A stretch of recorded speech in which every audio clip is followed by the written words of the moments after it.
Donc c'était une ferme, donc il y avait 12 vaches par étable, 12 et... Enfin là il y en avait 9. Il y avait les greniers à foin au-dessus, l'aire de grange pleine de foin, et puis on nourrissait les vaches qui passaient là 3 mois dans l'année, là à l'intérieur, et qui étaient traites là.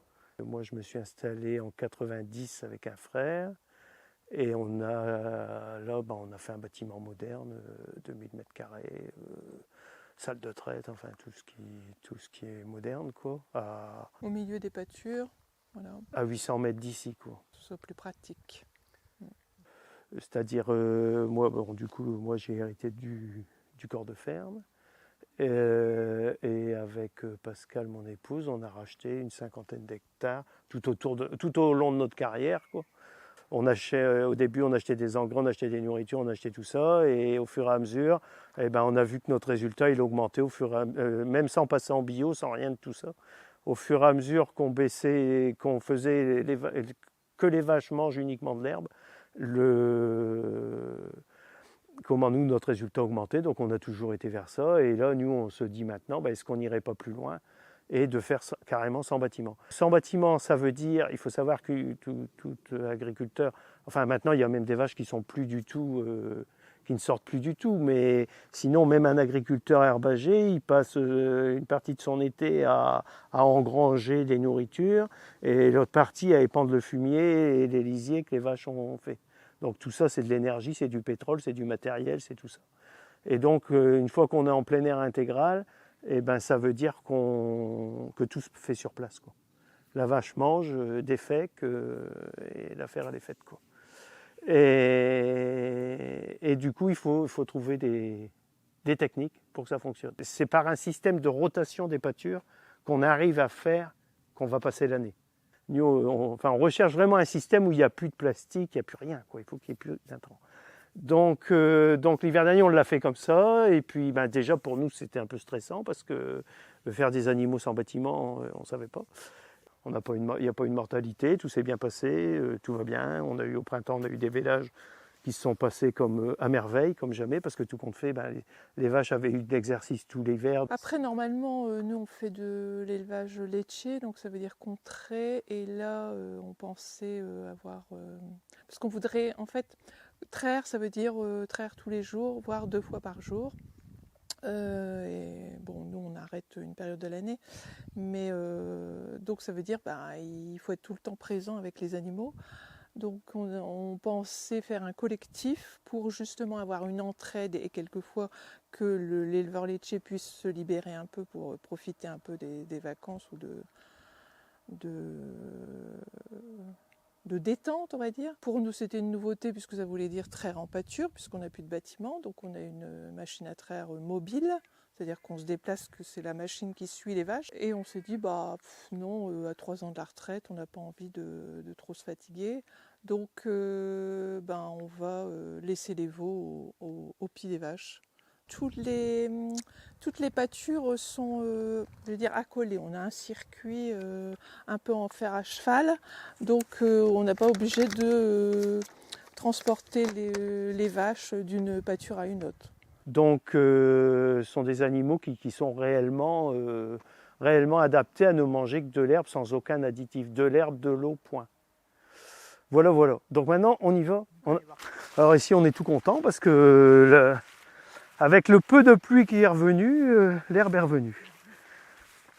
Parce que nous, en fin de compte, ici, c'est de l'herbe qu'elles vont manger, peut-être au moment de Noël, dans ces moments-là.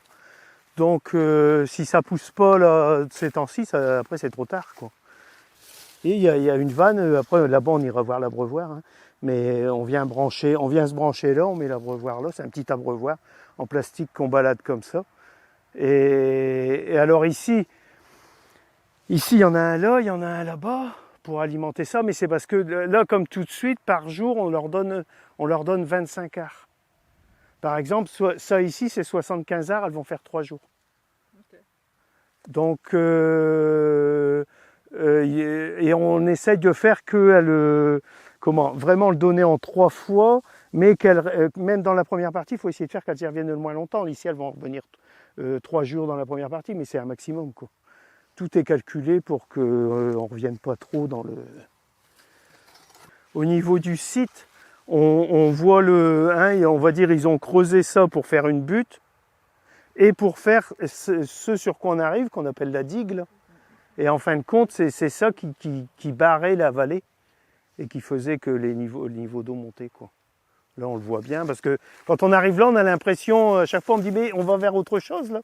Parce qu'il y a les peupliers des deux côtés, à chaque fois, les gens, ils croient que c'est une allée. Oui, c'est ça. Ah ouais, mais non, c'est impressionnant et tout, mais non, ça n'est que la digue qui retient les eaux, quoi. Hein? Bah oui, on a l'impression qu'on va arriver, il y a le château, là-bas, au bout, quoi. Mais non, il n'y a rien. Pas de château, non. On se rend compte que depuis, je sais pas, 200 ans, je sais pas combien, on a toujours fait pour assécher les milieux. Et quand on voit, regardez, quand on voit cette digue ici, elle est parfaite. Hein, là, il y a un petit peu un trou parce qu'il y a eu un abreuvoir, mais vous voyez bien qu'elle est parfaite jusqu'ici. Puis là, ça part n'importe comment. Et moi, je suis à peu près certain qu'à une époque, ils ont cherché à faire baisser les niveaux des eaux, ils ont viré. Mais... Alors, le projet Castor, ça débute comme ça. Hein. Je ne sais plus où j'ai vu le truc de l'hydrologie régénérative. Et puis sur Facebook, une fois, j'ai vu qu'il y avait une visio là-dessus. Oh, je dis tiens, je vais participer. Je me suis mis participant. Et puis je suis arrivé là-dessus. Tout le monde se présente. C'est tous des gens qui sont soit dans les trucs des eaux, soit des écolos, soit toutes sortes de gens, mais personne n'a d'impact sur la nature, sauf un qui a mené l'affaire, qui a, comme il dit, une ferme de 1,5 hectare. Et puis moi, j'arrive un peu dans les derniers, puis et toi, t'es qui? Antoine Girard, agriculteur, t'as combien d'hectares? Alors, 50 hectares. Oh Mais alors, du coup, ils me disent, on pourrait pas aller chez toi. Il faut bien savoir pourquoi faire, mais oui, moi, le terrain de jeu, il est là. Alors, du coup, ils ont trouvé le terrain de jeu. Ça s'est fait comme ça, tout bêtement. Et alors, le truc des castors, il y a les castors, il faut déjà savoir. Les castors, il y en avait, moi je ne savais pas. Hein. Pour moi, les castors, c'est le Canada. Pour moi, il n'y avait pas de castors en Europe, c'était là-bas. C'est pas les mêmes. Non, c'est pas tout à fait les mêmes, mais c'est des castors. Bon, enfin bref, je ne savais pas. Il y a un an, on me posait la question, je ne savais pas. Et donc, déjà, j'ai appris qu'il y avait des castors ici, que depuis le Moyen-Âge, on les exterminait et que ça s'est accentué vers la fin du 19e, parce que le commerce des fourrures, et puis le castoreum, qui est une glande avec laquelle on fait du parfum, je sais pas quoi. Donc, ça a tous des trucs de luxe, quoi. Hein. Donc, avant Bernard Arnault, on était déjà dans le luxe. Et donc, on a anéanti totalement les castors, presque totalement, hein, parce qu'apparemment dans la Drôme, il y en a encore quelques sujets. Il y avait eu quelques sujets, puis plus dans l'est de l'Europe, il y en avait un petit peu. En 2000, il y a des activistes écolos belges qui ont ramené clandestinement 100 castors là, dans la région de Chimay, par là. Mais apparemment, ils ont fait que d'amplifier un mouvement parce que ça revient. C'est comme le loup. Tout ça, ça revient. Et donc, ils ont fait qu'amplifier, mais bon, ça fait que du coup, il y a des castors qui remontent. Et là, nous, après, du coup, on s'est pris au jeu. Cet hiver, il y avait on va dire une chasse aux castors dans la région de Liessy. On a participé. Et puis, on a pris conscience que les castors étaient à Liessy. Après, tout ce temps-là, apparemment, il y aurait eu des traces. Parce qu'on le voit, c'est à moins de 30 mètres ou jusqu'à 30 mètres des cours d'eau, ils vont rogner, ils ont une façon de rogner dans les troncs d'arbres ou de faire les crayons, comme on dit là. Et donc c'est comme ça qu'on reconnaît, nous cet hiver, c'est ça qu'on était parti repérer. Et là, apparemment, on aurait vu des traces près de Maroilles. Donc, c'est sûr, ils sont en train de remonter la Sambre. Donc, il est probable qu'un jour, ils arrivent ici. Mais ils n'arriveront jamais ici si on a un milieu comme il est là, quoi. Complètement sec. Donc il faudrait peut-être, c'est un peu de l'amorce, quoi. Donc et après, ce qu'il faut savoir, c'est que le barrage Castor, c'est pas comme nous. Nous, quand on fait un barrage, on met des bouts, le courant court comme ça, nous on met les bouts de bois comme ça. Mais les castors, ils mettent comme ça. Parce que les castors, ils n'ont pas prétention à arrêter le cours d'eau. Ils ont prétention à ralentir et à filtrer l'eau. En fait, nous, l'homme, il a domestiqué un peu la rivière. Ouais. Et le but de faire un barrage, c'est justement de faire le sens inverse, quoi. Ça veut dire que la rivière, elle va reprendre son chemin, ça veut dire qu'elle va faire des méandres un peu partout, elle va déborder avec le barrage, et du coup elle va passer sur les côtés, et elle refait un peu le réensauvagement de la prairie, ce qui était avant. Mais comme la Sambre, avant la canalisation, c'était des marais. Et puis les marais improbables, et on passait là-dedans comme ça. Et après, on a canalisé, on a fait des canaux, on a tout structuré, on a fait des parcelles, rectangles, machin. Et là, ils se rendent compte que quand ils arrivent à faire remonter les eaux, il paraît que c'est spectaculaire. Tous les gens qui voient ça, ils disent, ils sont babas parce qu'ils regardent, ils disent les oiseaux, les insectes, tout, c'est plus pareil, quoi. Donc voilà, donc on sait pas très bien dans quoi on se lance, mais on y va. Bon, on est en relation un peu entre éleveurs, tout ça, chacun. Allez, regardez là-bas, les chevreuils là-bas. Tu les vois pas parce que un chasseur qui vient chasser ici et c'est la première année là qu'il il est allé pour la première fois là, dans nos parcelles, on va dire en cours de réensauvagement, et il a été épaté. Il dit c'est incroyable ce qu'on voit chez vous. Et il ne parlait pas qu'en termes de gibier, il voit la nature, quoi. Il voit le... Donc puis après, justement, alors normalement, avec Paysans de Nature, on devrait travailler avec un organisme qui a des naturalistes et qui puisse nous suivre, mais bon, c'est très compliqué. Ah bah oui, mais de toute façon, en 2026, les budgets sont déjà bloqués, donc ça démarrerait peut-être en 2027. Ouais, oh bah, de toute façon, on peut pas mettre un pied à terre sans marcher sur une bête ici, hein. Parce que quand on regarde bien, il y a du monde, hein.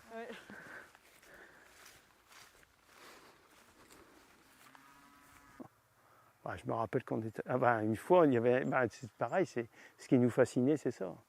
C'est les vieux corps de ferme comme ça. Et une fois, il y avait un corps de ferme comme ça qui était sur une butte. Il restait pratiquement plus que le linteau de la porte de grange, donc une belle poutre comme ça. Et un dimanche après-midi, avec des cousins, pendant que les parents, ça mangeait, ça buvait bien et tout, nous, on a pris un chevron et puis on a fait tomber le linteau et ça s'est vu de loin. Et ça s'est raconté, et puis nous, c'est là qu'on piquait le nez dans l'assiette. Ah ben là, là, on voit l'arbre qui est là, le cerisier est là. Moi, je n'avais jamais fait attention. Et là, au printemps, on passe une fois, on dit, mais des grosses cerises blanches comme ça. Et je dis comme ouais, je suis peut-être un peu marseillais, mais bon, bref. Mais elles sont grosses quand même, hein. Et moi, j'étais content, je croyais qu'on avait découvert une variété. Et puis après, j'en ai parlé. Et puis on m'a dit, non, c'est connu, ça c'est... au Quénois, Thomas Parent, pépiniériste, ça vous dit rien? Et très, très... lui, c'est quelqu'un, allez voir. Je crois que je l'ai envoyé votre truc, mais non, mais en plus, lui, ah non, mais il est super ce garçon. Quand on est dans sa pépinière, il n'arrête pas. Il est vraiment génial. Il faut que je lui en reparle. Mais ah ouais, il est incroyable. Mais voilà, je croyais que j'avais découvert une nouvelle variété, mais non. Puis même, on est même plus méfiant. Enfin, moi, on m'a appris à être plus méfiant qu'il ne fallait, quoi. C'est comme le sureau quand on était petit, pas question de toucher au sureau. Je sais pas où, mais. Enfin, il y avait toutes des espèces comme ça. Enfin, je me rappelle bien du sureau parce que ça me marque, parce qu'après ma mère faisait des confitures de sureau quand elle a appris que. Mais mais il y a eu une époque où vraiment, ça a l'impression qu'on n'avait plus le droit de rien manger, quoi. Alors, quand on voit les haies comme ça, on se dit qu'il y aurait de quoi faire manger pas mal de chèvres. Parce que le chemin, sur 1 kilomètre, il y a déjà de quoi. Ça fait 2 kilomètres même aller-retour, quoi. Il y a une sacrée ressource. Alors ça c'est la première parcelle de 11 hectares qui était jusqu'il y a 2 ans, elle venait d'être récoltée en maïs, quoi. Et depuis ce temps-là, on a passé les animaux 2 fois dedans cette année. La première année, il ne s'est rien passé. Et puis... Donc après, quand on parle prairie normale, de la Vénois, tout ça, ce qu'il y a ici, l'intérêt qu'il y a, c'est qu'il y a beaucoup de trèfle. Beaucoup de trèfle qui est arrivé naturellement. Et trèfle, graminées, pissenlit, donc tout ça c'est parfait. Puis après, il y a un petit peu tout le monde qui s'est invité là. Mais on se rend compte que les vaches, elles mangent un peu de tout. Ici, du fait qu'il y a eu 25 ans de désherbage, on va dire, il s'est accumulé des graines qui sont là comme ça. Et maintenant, ça repart un peu dans tous les sens, quoi. La nature repart un peu dans tous les sens. On va la guider un peu par les animaux. Les animaux vont la guider un peu. On est allé comme ça en vacances là-bas, la vallée de la Maurienne, c'est ça, hein. Et quand je suis arrivé là-bas là, au mois d'août, j'ai vu les vaches manger, je dis c'est fou, les vaches elles mangent des fleurs ici. Alors ça c'est parce qu'on a rencontré un botaniste, il devait venir du conservatoire botanique de Bailleul, là, et qui nous a expliqué que nous, la prairie, hein, elle est au-dessus, hein, c'est la prairie qu'on voit partout ici dans la Vénois, elle a toujours été exploitée entre, de ce que je disais tout à l'heure, entre 20 et 60 jours. Et du coup, elle a vraiment une panoplie d'herbes qui est assez restreinte, tout compte fait. D'attendre le milieu propice, hein, je pense. Voilà. Là, toutes les graines étaient là et ça n'a pu être traité, ça n'a pu être cultivé en céréales. Donc, Dans le fond, il y a beaucoup de chardon, et puis du rumex, il y en a moins, mais de toute façon, ils ont tous les deux le même rôle. Le chardon, comme le rumex, il perfore le sol. Et c'est eux qui redonnent vie au sol, quoi. Alors, il y a trois sortes, il faut savoir, il y a trois sortes de vers de terre. Il y a les vers de terre qui se baladent, qui sont sous les bouses, c'est des petits rouges. C'est ceux, si vous faites des mini-composts que maintenant on fait dans les appartements, là, c'est les petits rouges là, qui sont là-dedans. Compost dans la maison, là, voilà, pour les déchets épluchures et compagnie. Après, il y a ceux qui se baladent en horizontal, plus bas. Et après, je retiens que comme nom, les anéciques, eux, ils vont comme ça. Ils vont à la verticale. Et du fait qu'on fait ces semelles de labour, les anéciques, ils vivent plus. Donc ils sont supprimés, ou tout au moins diminués. Et du coup, le sol en dessous s'asphyxie, et c'est ça qui fait que le résultat est beaucoup moins bon. Donc là les chardons, quand il y a plein de chardons comme ça, le chardon, il perfore, il va mourir. Quand il va mourir, il va laisser la trace de sa racine, et les anéciques vont revenir, et hop, ça y est, c'est reparti. Ouais, quand même, ça c'est le circe des champs. Alors lui, souvent, on le voit en touffe, parce que lui, il fait des rhizomes comme ça, et il se balade partout. D'accord? Donc lui, il était dinuisible. Tandis que ça, c'est des chardons. Ça fait ça part en profondeur, mais ça ne refait pas des petits comme ça. D'accord? Par rhizome, il n'y a pas de rhizome. Donc lui, il n'était pas nuisible. Alors, justement, parce que là, cette année, on a eu un arrêté municipal de la mairie de Lagroise. Qui nous a demandé de l'enlever. Qui nous a À Fontaine, ils m'ont demandé, moi. Comment? À Fontaine, ils m'ont demandé d'arracher tous mes... Voilà. En 2020, il y a eu un arrêté européen qui a redéfini les espèces nuisibles. Est-ce qu'ils l'ont oublié? Est-ce que on n'en sait rien. Mais en tout cas, il n'est plus dedans. Du coup, les écolos, forcément, sont tombés sur le truc. Ils ont dit, il n'est plus dedans. L'arrêté de 2020 abroge l'arrêté de 2013, interdisant ou obligeant plutôt les chardonnages. Point, terminé. Mais dans le Nord, on ne le fait pas. Et on laisse le flou. Alors les maires sont dans le flou. Comme on sortait d'une unité plus importante, dans l'unité plus importante, il y avait les vaches d'un côté, les veaux de 2 ans, les veaux d'1 an et les veaux de l'année. D'accord? Là, nous, le principe, c'est qu'on fait un seul troupeau. Donc, on a rassemblé tous des animaux qui ne vivaient pas ensemble. Et ils se bagarraient tout le temps. Et du jour où ils ont vécu ça, eh ben ça y est. C'est marrant, c'est comme des humains. On les a mis dans une situation où ils étaient obligés de coopérer, et maintenant ils coopèrent. C'est un peu dans ce modèle-là, on a fait une ligne. Il y a une ligne comme ça, bon là c'est parce que ça part en triangle, alors voilà. Mais là il y a une ligne tous les 60 mètres. Et du coup il y a l'eau qui est comme ça. Il y a une ligne tous les 60 mètres. Coupé en perpendiculaire de cette ligne, il y a un tuyau qui arrive là-bas de Noréade et qui a des puisards comme on a vu tout à l'heure, avec l'eau au fond.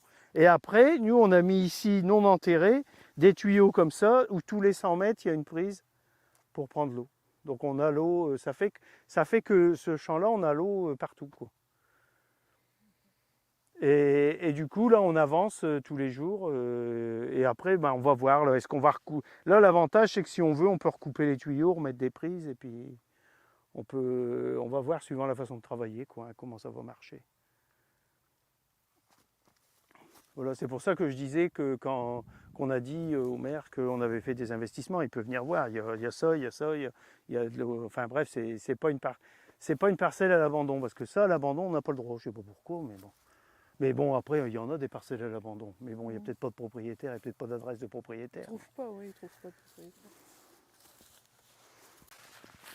Alors l'avantage aussi d'allonger comme ça les rotations, c'est qu'on fait monter, enfin ici ça se voit pas trop, mais dans les pâtures ça se voit mieux, c'est qu'on fait monter l'herbe beaucoup plus. Et il faut toujours se dire que plus il y a de la masse au-dessus, ça veut dire plus il y a de la masse en dessous. Donc ça veut dire plus c'est résistant à la sécheresse. Ça se voit vraiment, et donc on doit avoir des prairies beaucoup plus résilientes, quoi, en allongeant les rotations. Parce que nous, on est toujours dans un modèle qui fonctionne comme ça. C'est je plante, j'ai une subvention, ouais, ça marche toujours avec de la subvention, quoi. Mais de la subvention, elle arrive par quoi? Par la croissance économique. Donc on est encore dans le même système. Si on veut sortir du système, il faut vraiment que ce soit la nature qui se génère elle-même, quoi. Je les ai décalés parce que ce matin on n'était pas là non plus, début d'après-midi on n'avait pas le temps non plus. Bon bref, je les ai décalés, là on va aller les changer, du coup ça retombe bien, comme ça on va les changer avec vous. Et ben hier soir je suis arrivé, elles sont un peu, ben, qu'est-ce que tu fous là toi? Tandis que le matin c'est pas qu'est-ce que tu fous là, hein, c'est t'es seulement là. C'est pas le même. Si elle pouvait parler, elle nous en dirait des choses.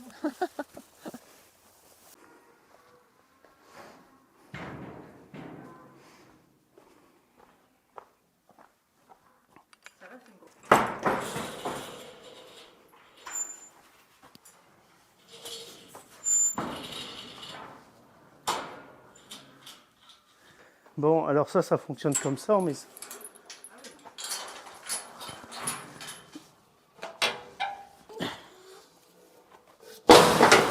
donc elle monte là. Après on referme derrière. Après on fait ça.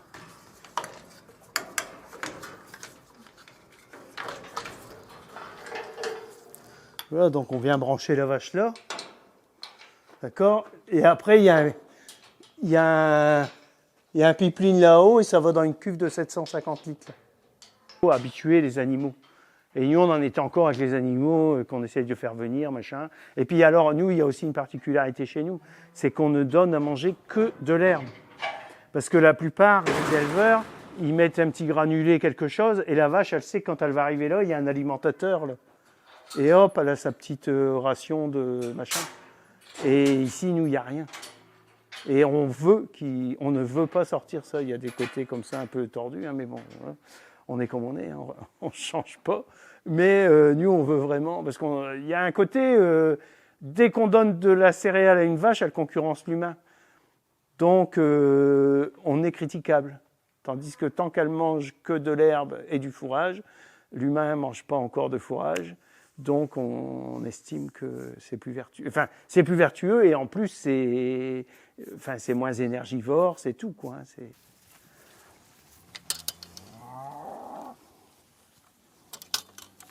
Alors là, il y a... Au départ, c'est un troupeau de vaches bleues. Donc les vaches bleues, c'est ce qui est bleu. Enfin, ça dépend pas toutes, hein, mais vous voyez la couleur bleue, quoi. Hein. Les bleues, les toutes blanches. Alors là, il y a la bleue. Il faut savoir, il y a la bleue du Nord et la blanc bleu. Ça, vous savez la différence? Alors la bleue du Nord, c'est une vache qui est traite, qui est mixte. Elle fait lait, viande. La blanc bleu, c'est les machins que vous voyez culards avec un cul énorme, là, vous voyez pas les machins, les animaux qui ne veulent plus, qui sont césariennes uniquement. C'est d'ailleurs en bio, ça peut pas, parce que césarienne à tous les coups, on n'a pas le droit en bio. On va dire potentiel des vaches, une vache Holstein, comme on fait aujourd'hui, ça a un potentiel entre 8 et 12 000 litres de lait par an.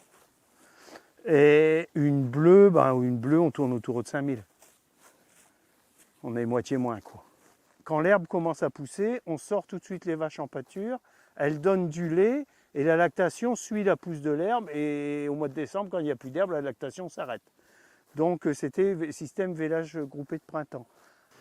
Un jeune qui veut, quelqu'un comme nous qui veut céder, il a le choix. Il loue à un jeune. Alors nous, c'est quand même ce qu'on veut faire parce que voilà, c'est par conviction. Mais il va le louer à un jeune 200 € l'hectare. Soit il va le vendre, 200, 250, enfin je n'ai pas de chiffre exact, hectare. Soit nous ici le terrain, je ne dis pas qu'ici, bon, il y a du labourable, on va savoir le vendre à 20 000 €. Des prairies comme ça sera peut-être à 12 000. Donc on peut se faire déjà un bon pactole sur 50 hectares. Et c'est ça tout le problème des jeunes qui veulent s'installer, qui ne sont pas du milieu agricole. Encore plus s'ils ne sont pas du milieu agricole, mais même s'ils sont du milieu agricole, c'est que ça fait des sommes de fous et c'est un frein à l'installation.